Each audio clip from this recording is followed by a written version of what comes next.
నాకు మరో బొక్క. ఈ నెల 31న వెలిగొండ ప్రాజెక్టును ప్రారంభించనున్న ఏపీ సీఎం. వరదల టైంలో నీటిని తరలించేందుకు ఆంధ్రప్రదేశ్కు రాజమార్గం. తొలి ఫేజ్లో భాగంగా ఫస్ట్ టన్నెల్ నుంచి 10.5 టీఎంసీలు తరలింపు. రెండో ఫేజ్లో 2 టన్నెల ద్వారా 33 టీఎంసీలు మళ్లించే ప్లాన్ చేస్తా ఉండిగా. సో ఈ కృష్ణాని ఎత్తుకపోయే ప్లాన్ చేస్తాడు చంద్రబాబు నాయుడు. ఇప్పటికే పోతిరెడ్డి పాడికి బొక్క పెట్టి నీళ్ళు తీసుకుపోతా ఉన్నాడు. సో దాన్ని కూడా వ్యతిరేకిస్తాడు రేవంత్ రెడ్డి. సో ఇప్పుడు ఏం చేస్తుండు, ఇప్పుడు మళ్ళీ ఏం చేస్తుండే, ఇక వెలిగొండ ప్రాజెక్టు కడతా ఉన్నాడు. ఇక ఇక్కడ చూడండి, ఇక వెలిగొండ ప్రాజెక్టు కడతా ఉన్నాడు ప్రజాధిక. చూడండి, ఇది వెలిగొండ ప్రాజెక్టు.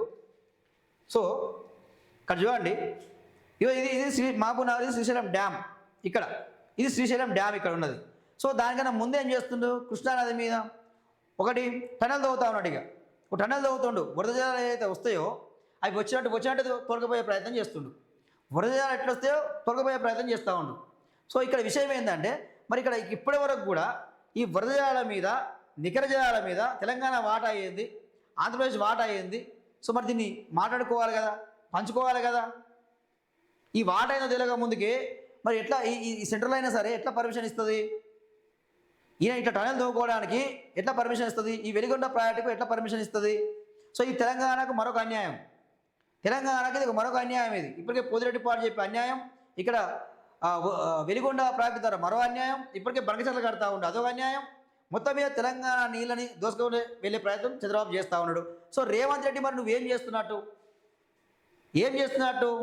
తెలంగాణ నీళ్ళని వచ్చే వాటని రేవంత్ రెడ్డి మళ్లించకపోతూ ఉంటే నిమ్మకు నీరెత్తినట్టు కూర్చున్నావు. సో ఇందుకను ముఖ్యమంత్రిని చేసింది రేవంత్ రెడ్డిని దీనికోసమా? తెలంగాణ ఇరిగేషన్ ప్రాజెక్టులు పూర్తి చేయవు, ఆ ఎస్ఎల్బీసీ పూర్తి చేయవు, పాలమూరు రంగారెడ్డి పూర్తి చేయవు. కాక ఏమంటే తుమ్మిడెట్టి అని చెప్పి రాగం ఎత్తుకుండిగా తుమ్మిడెట్టి రాగం ఎత్తుకున్నాడు. దాన్ని పూర్తి చేస్తా అని చెప్తున్నాడు. 7 డేస్లకు ఒకటి ఆనే ఉన్నది. అక్కడ మహారాష్ట్రీయం అడ్డుపడుతుండు, ఇక్కడ కేసీఆర్ అడ్డుపడుతూ ఉన్నాడు అని చెప్పి పొంగనాలు కొడతా ఉన్నావు కానీ చేసింది లేదు, పొడిచింది లేదు. సో ఈరోజు నీళ్ళలో అన్యాయం జరుగుతూ ఉన్నది. సో ఇక్కడ మనం తెలంగాణ సాధించుకుందే నీళ్ళ కోసం. నీళ్ళలో అన్యాయం జరుగుతుంది అనే అన్యాయం మీద మనం కొట్లాడినాం. సో చంద్రబాబు నాయుడు మరో కుట్రకు తెరలేపాడు. అక్కడ బనకచెర్ల, ఇక్కడ ఇప్పుడు వెలిగొండ ప్రాజెక్టు. సో ఇప్పటికే ఈరోజు ఎల్లినో రావడం వల్ల తెలంగాణ ఎడారిగా మారిపోయింది. సో ఈరోజు వర్షాలు పడకపోతే తెలంగాణ రైతాంగానికి నీళ్ళు ఇచ్చే పరిస్థితిలో ఈరోజు తెలంగాణ ప్రభుత్వం లేదు. కారణం ఏంది? మనం ప్రాజెక్టు